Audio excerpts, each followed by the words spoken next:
వెగా జ్యువెలర్స్లో ఆ ఓనరు మా మేనల్లుడు అని చెప్పి గోల్డ్ స్కీము గత 3 సంవత్సరాల నుంచి గోల్డ్ స్కీము కట్టించడం జరిగింది. ప్రతి గోల్డ్ స్కీము హోల్డర్కి వెగా జ్యువెలర్స్ నుంచి గిఫ్ట్లు కానీ గోల్డ్ కాయిన్స్ కానీ ప్రతి ఒక్క వాళ్ళకి ఇవ్వడం జరిగింది.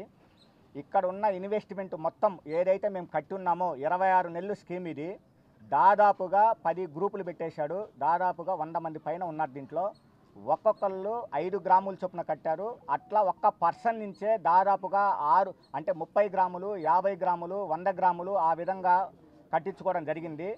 26 నెలల వరకు కంటిన్యూషన్ చేస్తా మా గోల్డ్ మాకు ఏదని అడిగితే మేము వేగా జ్యువెలర్స్లో మేము పెట్టుబడి పెట్టాము, మీకు అధిక లాభాలు వస్తాయి, మీకు ప్రతి నెల 3 గ్రాములు కలిపి మేము ఇస్తాము, ఇది మా ప్రామిస్ అని చెప్పేసి అతను మా సొంత మేనల్లుడే, ఎవరో కాదు, మా అక్క కొడుకు అని చెప్పేసి మాకు అందరికీ చెప్పి ఉన్నాడు. 26 నెలలు అయిపోయిన తర్వాత మేము మా స్కీమ్ అమౌంట్ ఏదని చెప్పేసి అడిగితే అతను మేము ఇస్తాము, ఒక వారం రోజులు పడుతుంది, వాళ్ళకు ఒక ఫార్మాలిటీస్ ఉంటాయి, ప్లస్ ఒక పెద్ద వ్యవస్థ, అది ఒక సంస్థ, దానికి కొన్ని నామ్స్ ఉంటాయి, దానికి కొన్ని పద్ధతులు ఉంటాయి, అవన్నీ నేను మాట్లాడుతున్నాను, మీరు ఒక నెల ఓపిక పట్టనని చెప్పారు. దానికి అందరికీ మొన్న సోమవారం డెడ్ లైన్ పెట్టాడు. ప్రతి ఒక్కరికి వాయిస్ మెసేజ్ ఇచ్చాడు, ఫోన్లలో చెప్పాడు, అందరు కలిసి చెప్పాడు, వెళ్ళిన వాళ్ళకి చెప్పాడు, సోమవారం ఇస్తున్నాను, మొత్తం అంతా అమౌంట్ వస్తుంది, అతను హైదరాబాద్లో ఉంటున్నాడు, నేను వెళ్ళి వస్తాను, శని ఆదివారం అక్కడికి వెళ్ళి వస్తాను అని చెప్పారు. చెప్పిన తర్వాత సోమవారము మళ్ళీ మేము మార్నింగ్ కాల్ చేస్తే 6 గంటలకల్లా మీ అమౌంట్ అందరికీ, మీ గోల్డ్ కానీ అమౌంట్ కానీ మీకు ఏది కావాలంటే అది, ఆ రోజు రేటు ఏదైతే ఉందో ఆ రేటు ప్రకారం మీ అందరికీ ఇస్తామని చెప్పిన్నాడు. తరువాత కరెక్ట్గా 5 గంటలు అంటే 5 నుంచి 6 గంటలని టైం చెప్పాడు. మేము 6 తర్వాత నుంచి 1 అవర్ టైం తర్వాత మేము కాల్ చేసాము. కాల్ చేస్తే మెంబర్ ఆఫ్ టైం కాల్ చేస్తే సెల్ ఫ్లైట్ మోడ్లో పెట్టాడు, స్విచ్ ఆఫ్కు చేయకుండా ఫ్లైట్ మోడ్లో పెట్టాడు. మాకు ఆ రోజు మాకు ఎటువంటి డౌట్ అలా సార్, ఎందుకంటే అతను చెప్పే మాటలు, అతను చెప్పే విధి, అతను చూసిన విధానం, బాలకృష్ణ గారు కానీ దానికి అడ్వర్టైజ్మెంట్ పెద్ద వాళ్ళు అడ్వర్టైజ్మెంట్ ఇవ్వడం వల్ల మేము నమ్మాము. ప్లస్ ప్రతి చోట హోల్డింగ్ గారు, బోర్డింగ్ గారు అడ్వర్టైజ్మెంట్ కానీ అతను బ్రహ్మాండంగా ఇస్తున్నాడు కాబట్టి ఖచ్చితంగా మేము నమ్మాము. నమ్మిన తర్వాత సరే అని చెప్పేసి నెక్స్ట్ డే మరుసటి రోజు 5:30కి నేను వాళ్ళ ఇంటికి వెళ్ళడం జరిగింది. ఏం జరిగిందని చెప్పేసి ఇంటికి వెళ్ళడం జరిగింది. 5:30 నుంచి 6:30 వరకు ఫోన్ రింగ్ అవుతూనే ఉంది, కానీ ఫోన్ లిఫ్ట్ చేయలేదు. కరెక్ట్గా నా కారు వాళ్ళ ఇంటి దగ్గర ఆపాను. వాళ్ళు సీసీ క్యామ్స్ మొత్తం వాడు పకడ్బందీగా సీసీ క్యామ్స్ పెట్టుకున్నాడు. సీసీ క్యామ్స్లో చూసి వాళ్ళ ఆవిడ దగ్గర ఫోన్ ఉందని మాకు తెలియదు ఇప్పటి వరకు. ఆయన మళ్ళీ ఒక వాయిస్ మెసేజ్ పెట్టాడు. ఫోన్ కానీ గోల్డ్ కానీ మొత్తం కానీ అక్కడ మేము ఇంట్లో పెట్టేసి వెళ్ళాము, మా ఆవిడకి అన్నీ తెలుసు అని చెప్పేసి ఒక వాయిస్ మెసేజ్ పెట్టాడు. కానీ వాళ్ళ ఆవిడ కూడా ఇక్కడ గేమ్ ఆడుతుంది. ఎందుకంటే ఫోన్ ఇంట్లో పెట్టినప్పుడు పెళ్ళాము తెలియకుండా ఉండదు. ఫోన్ ఒకవేళ పెట్టెళ్ళాడు తెలియకుండా పెట్టెళ్తే ఫోన్ ఎలా ఆన్ అయింది? మళ్ళీ 6 గంటలకి నైట్ ఆఫ్ అయింది, పొద్దున 5:30కి ఫోన్ ఎలా ఆన్ అయింది? నాది అదే క్వశ్చన్.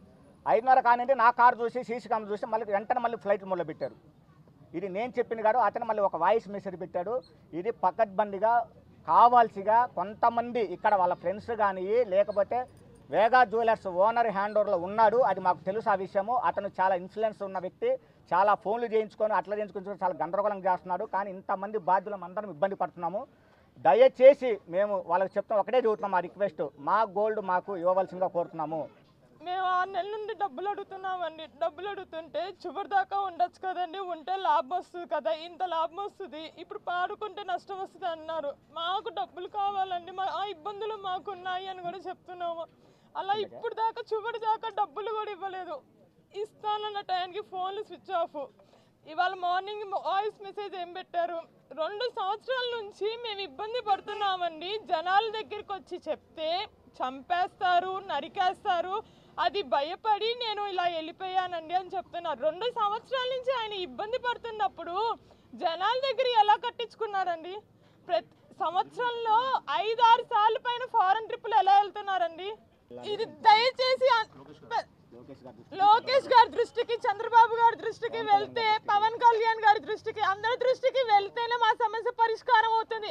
ఆ పరిష్కారం జరగకపోతే ప్రతి ఒక్కళ్ళు ఏమవుతారు అనేది ఏమీ ఉండదండి. మీరు అడగచ్చు, మీరు ఎవరినైనా అడిగి కట్టారా అని. ఇప్పుడు ఒక మనిషిని ఈ మనిషి కట్టచ్చా లేదా అని అడుగుతారు, కట్టచ్చు అంటారు. ఇప్పుడు తర్వాత నేను అడిగానా అంటున్నారు, నేను చెప్పానా, నన్ను అడిగి కట్టావా అని అడుగుతున్నారు.